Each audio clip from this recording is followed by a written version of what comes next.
Today on our 2015 Honda CRV, you're going to be taking a look at, I'm going to show you how to install the etrailer.com Class 3 trailer hitch receiver, part number E98868. That's what our hitch is going to look like when it's installed. As you can see, the cross tube is visible.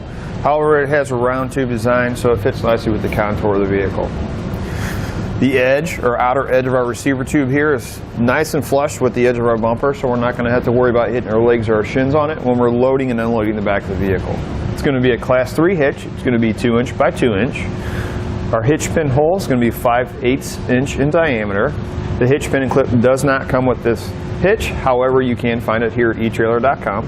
We're going to have plate style safety chain loops. It's going to give us plenty of room for different size hooks. We're also going to have a nice reinforced collar on the end of our receiver tube to give us a little extra stability.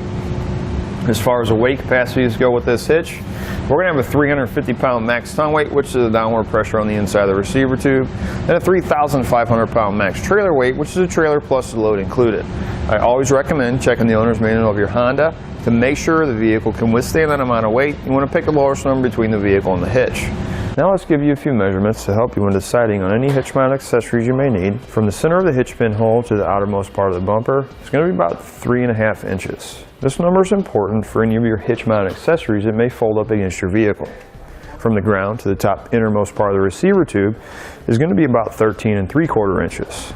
Now let's show you how to get this installed. First thing we need to do to start our installation is we're going to need to remove our lower underbody panel. We're going to have a few push pin fasteners.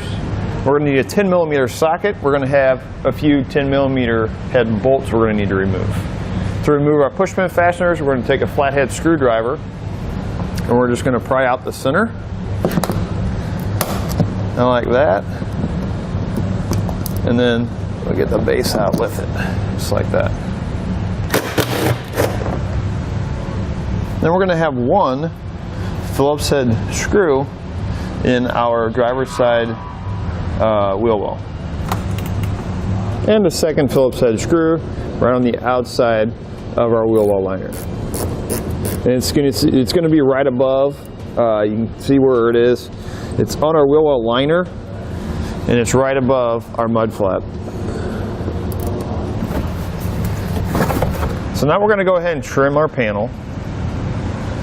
You can see how I have it marked here per our instructions. We're going to start with our measurement from here to get this line, and then from this hole up to get this line.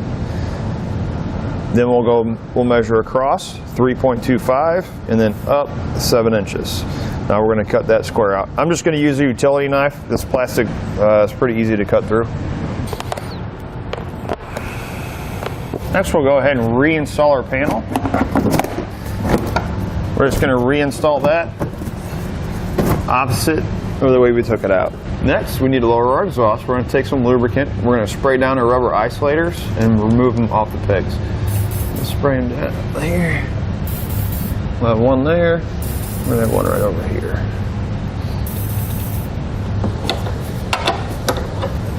That one there.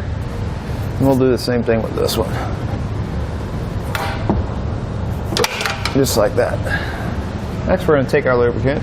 We're going to spray it up inside of our 2 holes on this side. We're going to take a toothbrush. We want to make sure we clean the threads good.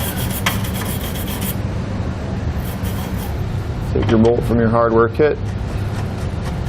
You should be able to thread it in there by hand. Now we can put our hitch in place.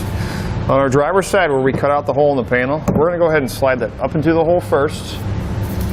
And then our exhaust hanger is actually going to go through here. So we're going to go up over our exhaust. Just like that.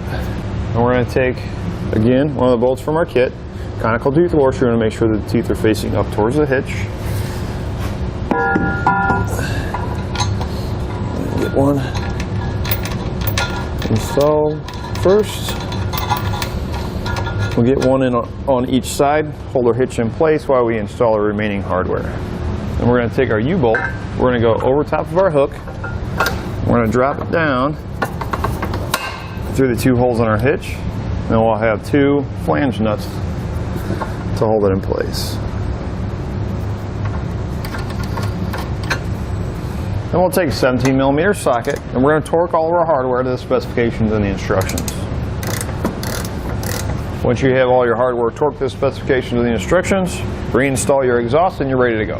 That'll do it for a look at and installation on the etrailer.com Class 3 trailer hitch receiver, part number E98868 on our 2015 Honda CRV.